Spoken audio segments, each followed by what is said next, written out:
So the weaving mulberry, the original trunk to it is on the left-hand side, and the sucker is on the right. Well, the sucker came so straight and so next to it, I decided, you know what, I'll just leave it, and ended up working out okay.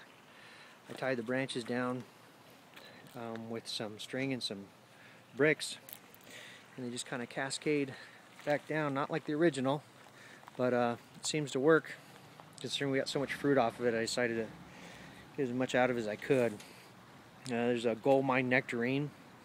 This thing just took off last year. A lot of leaves. It was so full that we didn't even know it ended up having 3 nectarines on it, and we only got to one of them in time to be able to eat it, and the thing was just juicy. It was so good. And no pesticides, all organics. If you notice, I got some suckers coming up here. I probably need to take those out. But I was just looking today, and I've got some new growth coming back this year on that. So it looks like we did an okay job. Right here I've got a mandarin orange. It's a dwarf also. It kind of got beat up a little bit with the wind, but it looks like it's going to be okay. No fruit on it yet. Hopefully this year. A lot of suckers. I ended up taking those out. Got some ornamental garlic on this side and on this side. Probably going to end up transplanting those in the front yard. Keep all our edibles in the back. Got Mexican feathergrass. This was just kind of flew over here with some, I guess, by some wind. These tend to shred, and you get this, I don't know, like fur almost, hair, and it just flies everywhere. And where it lands, it starts growing. So this thing popped up, and then unfortunately we just recently had a lot of wind and a lot of rain, so I ended up with all these stragglers everywhere. So I'm probably gonna end up taking a lot of these and, I don't know, putting them in a flat, maybe transplanting them to the front yard along a walkway or something. But they're just taking off by themselves. Our friend Earl again hooked us up with some awesome onions. These are from originally from the Philippines, and he gave us a whole grocery bag full of them. He said, "You need to try them out, they're real sweet." We really enjoyed them, so I took some of them and ended up burying them in the ground, and I forgot all about them until I came out here one day and they started popping up. So it ended up working out. So I'm really happy about those. And we pan over here to the banana. Two years ago, I planted a 1-gallon banana tree right here at the corner of the house. And this thing now is completely towering over the house. It's got to be, I don't know, 15 feet tall. And I saw this, I don't know, bulb, flower almost coming out of it. So I came out here and I looked, and I noticed something was odd. I said, you know, it's fruiting. And to date, I can visually see right now over 70 bananas on this thing. It's just all the way around. It's amazing. And like I said, all organic, no pesticides. There's even, if you can look in here, you can see there's even more coming out here, and I'm assuming there's more inside here too. So we'll probably end up with over 100 bananas, I'm assuming. But yeah, this thing had so many suckers coming out of it. We ended up, like I said, taking a lot of them out and putting them around the pond and the pergola, and they're starting to take off. So we've got asparagus fern, kaffir lilies. Those are that's what I'm used to. Those are just beautiful. They're coming out. I got another one that's just full of them. Great color if you want to add color to your yard. Split leaf philodendron. I have a tendency to hack this one back pretty well. It hangs over into the grass. I don't like to pick it up by the lawnmower. So there's another kaffir in here. Some more jasmine. This the flat I got at the same time that the other ones that you saw in my other video. They were crawling up the trellis. Difference between leaving something in a flat or in a pot versus putting it in the ground. You put it in the ground, stuff just starts taking off. It's a big leaf, or big bird paradise. Still haven't figured out where I want to put it, so it's just kind of hanging out right here.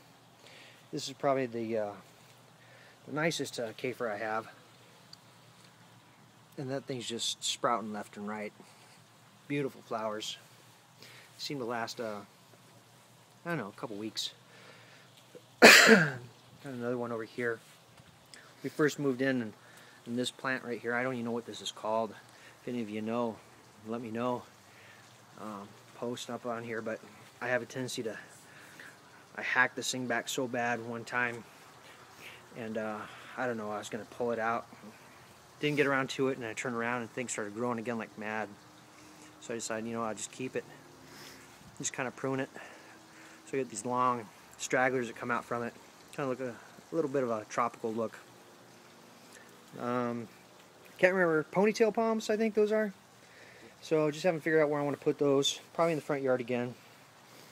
One of my prides here, it's Australian tree fern. A lot of people complain about, you know, the spines from the branches. They get in your skin like fiberglass. I haven't had any problems with it. I've transplanted this thing like 3 different times. Finally found a spot where I like it, and the plant seems to like it here too. So it seems to work out really great. But one of my favorite plants. Got some various potted plants, California wildflowers. Got a lily. I don't know, some of this stuff I got at Home Depot here. Just looked kind of cool, so I picked it up. But that's the backyard. Like I said, I ended up pulling off. We had a I don't know, I think it's probably 20 feet long, 25 feet long, and 8 feet wide. We had a patio cover, and right where you see all that, the new fascia and the rain gutters, I ended up cutting it off, and I took it off, and the thing weighed a ton. I had a buddy help me out and hooked it up to my truck, and ended up pulling out the side of the yard on the street and pulled it in the front of the house, and ended up refacing all of it. It looks great on the front of the house now. So like I said, we try and recycle as much as we can, but that ended up working out. But right here, I was just thinking the other day, you know, where I could put my my vegetables. And you need a lot of sunlight for the vegetables. So right where you see this here, I was thinking about building a staircase to go up here, and it's a real low pitch roof. So I was thinking we could probably just put some vegetables up here, maybe put a railing around the side, and like I said, it's almost flat, but it's got a little bit of a pitch to it, so water runoff. But I think I can load that up with some lettuce and herbs and all kinds of vegetables. It seems like every home my neighbors seem to have one, but hopefully that'll work out. So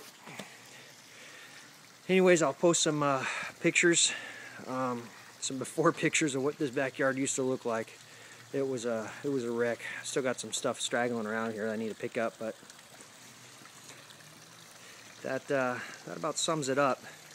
So we'll post some, I'll get this raised bed that I made here, plant it, and put some, I don't know, probably some strawberries, tomatoes, different things in it.